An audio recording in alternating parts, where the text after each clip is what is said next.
안녕하세요. 오늘은 여러분들 특허 요건 해드릴게요. 특허 요건 29조.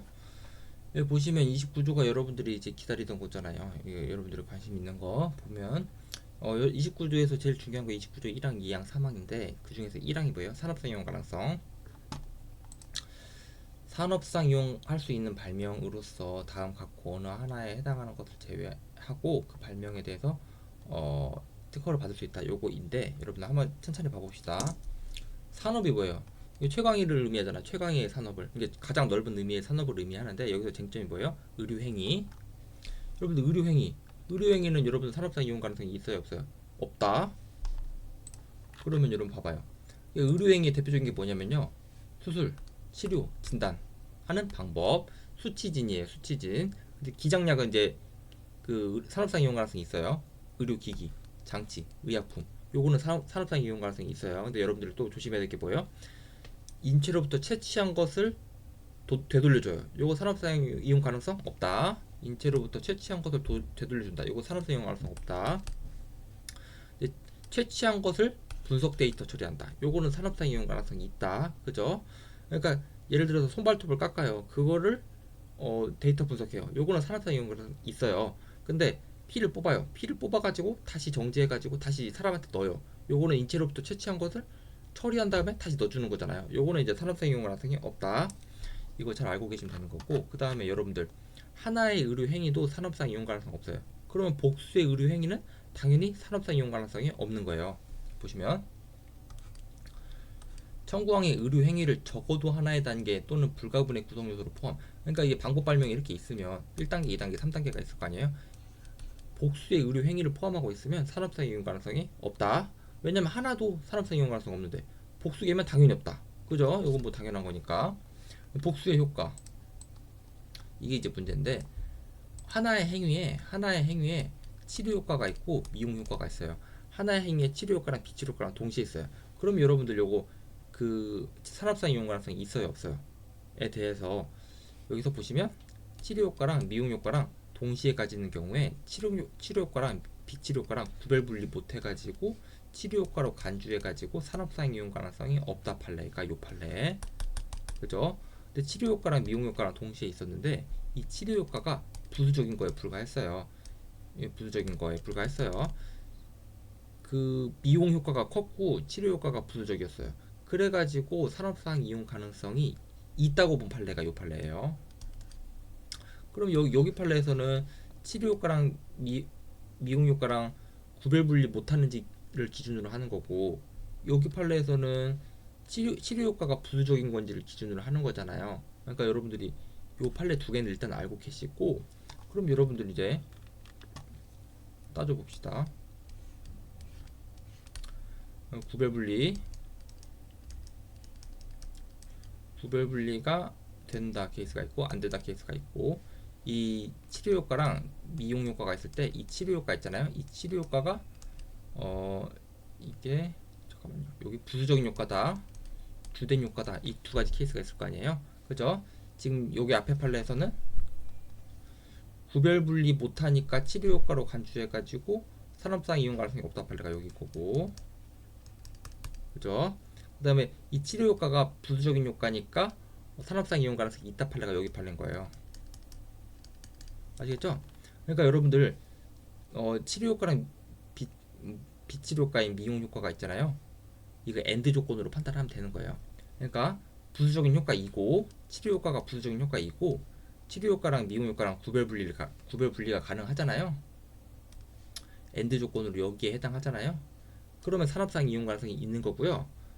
여기에 해당하거나 하면 산업상 이용 가능성이 없는 거예요. 이렇게 엔드 조건으로 판단하는 게 뭐예요? 이거 심사 기준. 아시겠죠?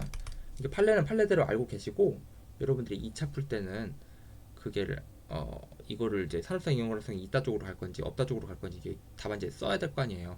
결정을 해야 될 거 아니에요. 결정을 이 기준으로 하세요.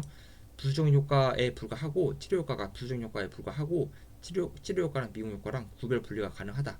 그러면 산업상의 가능성이 있다 판례 엔드 조건으로 본다. 만약에 치료 효과가 주된 효과이거나 구별 분리가 안 된다. 그러면 심사 기준에 따라서 여기 이제 산업상 이용 가능성이 없다로 가세요, 여러분들. 아시겠죠? 요거 두 가지가 지금 약간 헷갈리는데 이렇게 정리를 하면 되는 거예요. 심사 기준대로 정리한다. 됐고 산업 끝났고 그다음 이용. 여러분들 이용은 뭐예요? 요거는 발명의 성질에 따라 생산 사용할 수 있음을 의미하는 거예요. 요거 그 뭐냐면요. 2조 3호의 실시예요. 요거 판례 여러분들 요거 기억나실런가 모르겠는데 이용은 뭐냐면요. 그 발명의 성질에 따라 기술적 의미에서 생산 사용할 수 있는 것. 요게 뭐냐면 여러분 생산 사용이 뭐예요? 요거 2조 3호 2조 3호의 실시잖아요. 아시겠죠? 그러니까 여기서 말하는 산업상 이용 가능성에서 말하는 이용은 실시예요. 그 다음에 수. 여러분 생산 산업상 이용할 수 있는 발명이니까 출원 당시에 산업상 이용 가능성이 없었어요. 그다음 그렇는데 이 등록 여부 결정 당시에는 산업상 이용 가능성이 생겼단 말이죠. 그죠? 왜냐면 산업상 이용 가능성이니까 가능성을 기준으로 봐야 되지 않냐. 출원 당시에는 산업상 이용할 수 없었는데 등록 여부 결정 당시에는 산업상 이용할 수 있어요. 그러면 여러분들 산업상 이용 가능성이 있는 거예요, 없는 거예요? 이거는 출원 당시를 기준으로 한다. 아시겠죠?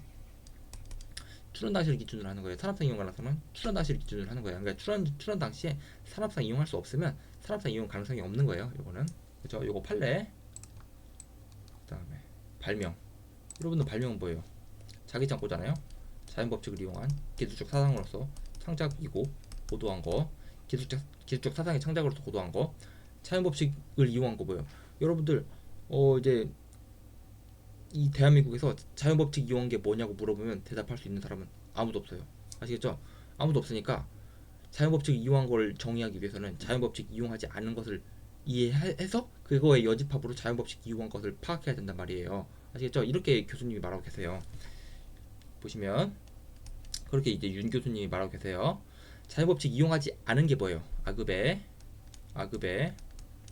자연 법칙이 아닌 거, 자연 법칙 그 자체, 자연 법칙이 위배된 거. 요 세 가지가 자연 법칙을 이용한 게 아니거든요. 이 자연 법칙을 이용한 거 아닌 거 빼고 자연 법칙을 이용한 게 맞아요. 아시겠죠? 이렇게 이제 이해하시면 되는 거고. 그다음에 여러분들 기술적 사상은 뭐예요? 요거는 반국에 반복 재현성이 있어야 되는 거고, 구체성이 있어야 되는 거고, 객관성이 있어야 되는 거고. 그다음에 여러분들 창작은 뭐예요? 창작은 자세만, 자명하지 않은 것, 새로운 것, 인간의 인위적인 정신활동에 의해서 만들어진 것, 이 자세만. 그 다음에 이제 고도성은 이제 그 실용신안이랑 구별하려고 이제 법조문에 들어온 거고, 그죠? 그 다음에 자기 창고 인지 여부는 뭘로 판단해요? 청구항 전체로서 판단한다. 됐고, 그 다음에 여기서 이제 발명의 정의 규정 위반이면 산업상 이용 가능성이 없는 걸로 봐가지고 29조 1항 본문으로 거절이 날린다. 여기까지 알고 계시면 되는 거고. 그 다음에 여기서 이제 공지 사유잖아요. 29조 1항 1호랑 29조 2호가 이제 공지 사유잖아요. 여기는 출원 전 시각주의다. 시각주의 아시겠죠? 역일주의가 아니고 그 다음에 국내뿐만 아니고 국외도 포함한다. 시각주의이면서 어 시각주의이면서 이거 뭐냐 그 국제주의예요. 국제주의. 그 다음에 1호랑 2호에 공지되었거나 공연 실시된 발명, 반포된 가맹물에 게재되었거나 전기통신 회선에 통하여 공중이 이용할 수 있는 발명 이렇게 써 있잖아요. 그러니까 1호랑 2호를 구별해야 되냐 말아야 되냐 요 그 일본에서 이 논의가 있었거든요. 구별하지 말자. 그러니까 공지는 불특정 다수인지 알 수 있는 상태에 놓인 거고 여기 공연 여기 이제 반포된 가맹물에 게재된 거는 여기 이게 1호는 여기 1호 있잖아요. 공지되었거나 공연 실시된 거는 이거는 그 불특정 다수인지 알 수 있게 된 상태를 말하는 거고 그러니까 여기 2호는 이미 그런 상태가 벌어진 거 약간 구별하자는 논의가 있었어요 일본에서. 근데 이제 여러분들이 수험적으로는 어떻게 정리하면 되냐면 이거 구별하자는 찬성론으로 가잖아요. 그러면 어떻게 구별하냐 또 이렇게 이제 꼬리에 꼬리를 물거든요. 그러니까 애초에 구별할 실익이 없다 쪽으로 그냥 정리를 해버리세요. 요거는 이제 제가 정리하는 그 방법론이에요. 요거는 아무튼 1호랑 2호랑 구별하자는 논의가 있다까지만 알고 계시면 되는 거예요. 그 다음에 29조 2항 그 투컷 출원 전에 여기도 투컷 출원 전이잖아요. 그죠? 여기 시각주의 그 발명이 속하는 기술 분야 여기 그 발명이 속하는 기술 분야가 뭐예요? 그, 그 상이한 기술 분야여도 적용할 수 있는 거예요, 없는 거예요? 원칙적으로는 당해 산업 분야만 말하는 거예요. 그러니까 원칙적으로는 상해안 기술 분야는 적용 안 된다 원칙. 근데 예외적으로 상해안 기술 분야 적용할 수 있어요. 아시겠죠? 어떤 경우에 상해안 기술 분야 적용할 수 있어요. 특정 산업 분야에만 적용되는 것이 아니고 당업자가 이제 당면한 기술적 문제를 해결하기 위해서 별다른 어려움 없이 이용할 수 있다. 그러면 상해안 기술 분야에도 적용할 수 있는 거예요. 아시겠죠? 원칙은 안 되지만 예외는 상해안 기술 분야 된다. 요거 알고 계시면 되는 거고. 그리고 여러분들 신규성은 상해안 기술 분야 적용할 수 있어요.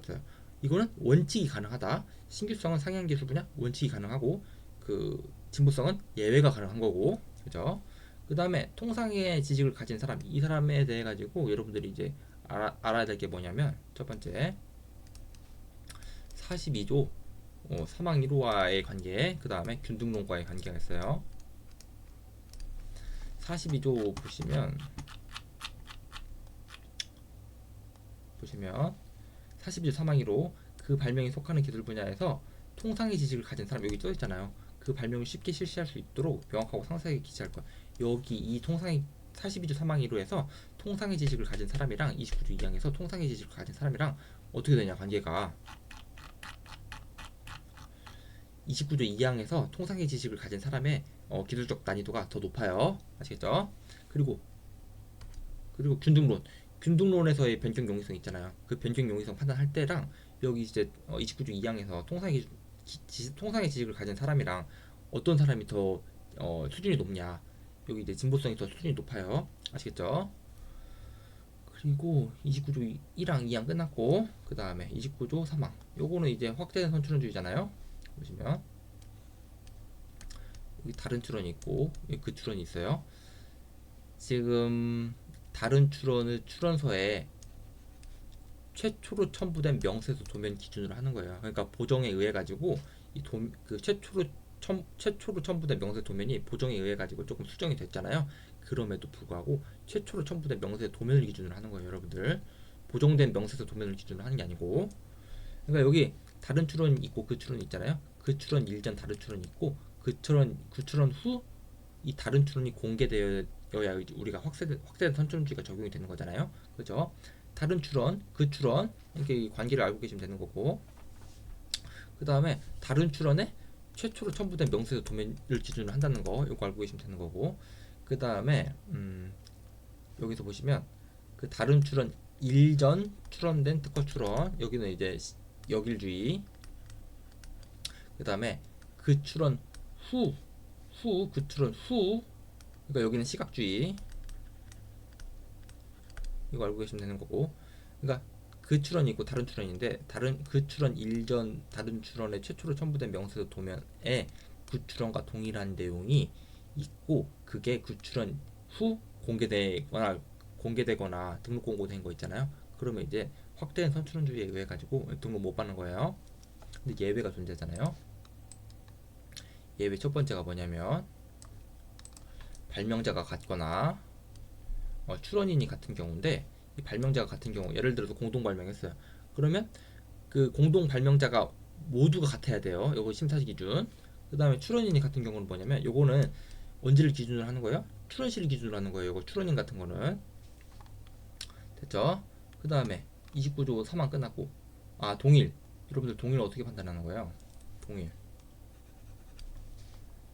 로팔레가 제일 유명하잖아요, 여러분들.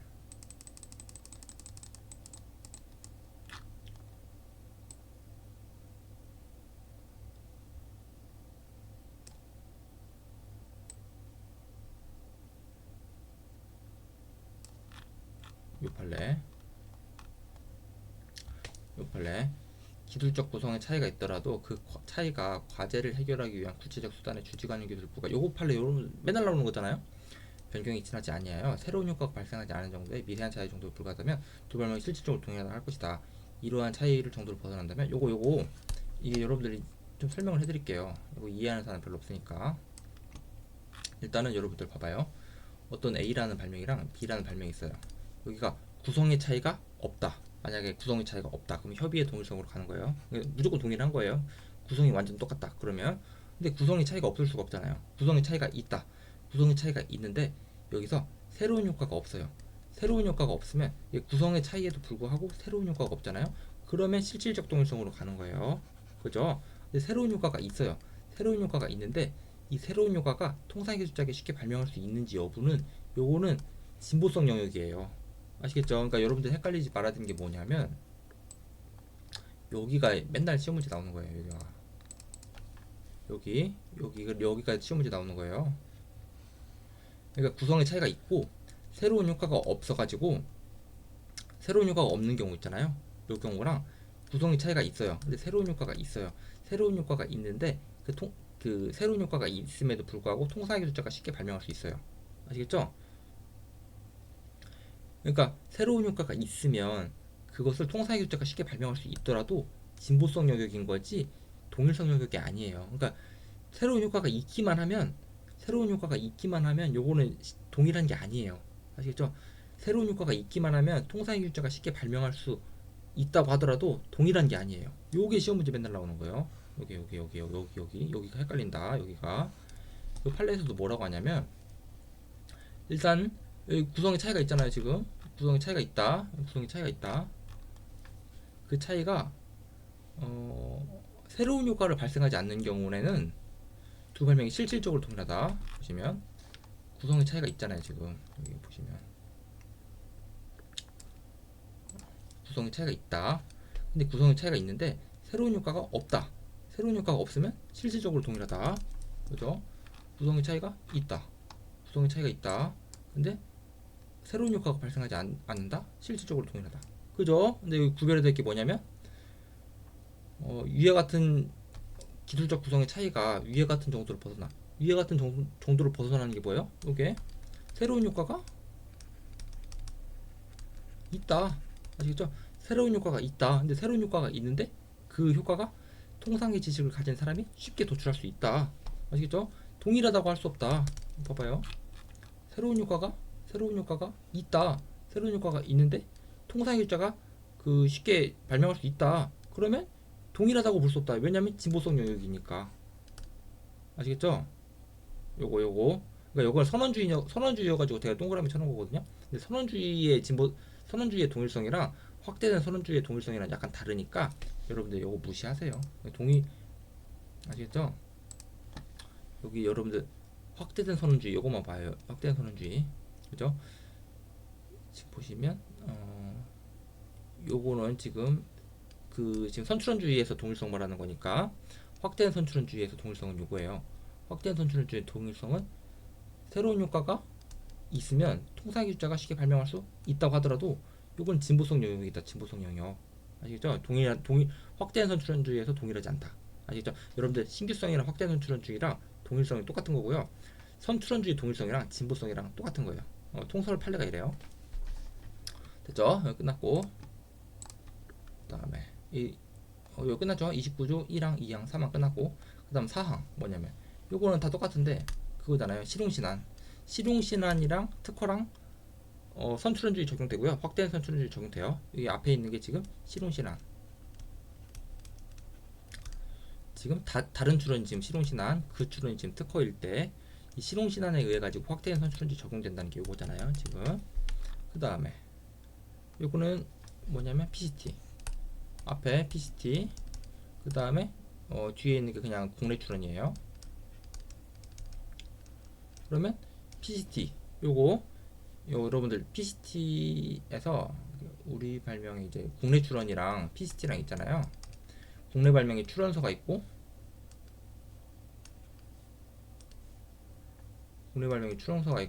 지금 여기 명세서랑 도면 있잖아요. 국내 발명의 출원서랑 명세 도면 있잖아요. PCT에서 똑같은 개념이 뭐냐면 여기 출원서예요. 명세서 도면이랑 똑같은 개념이 뭐냐면요. 발청도유예요. 발청도유.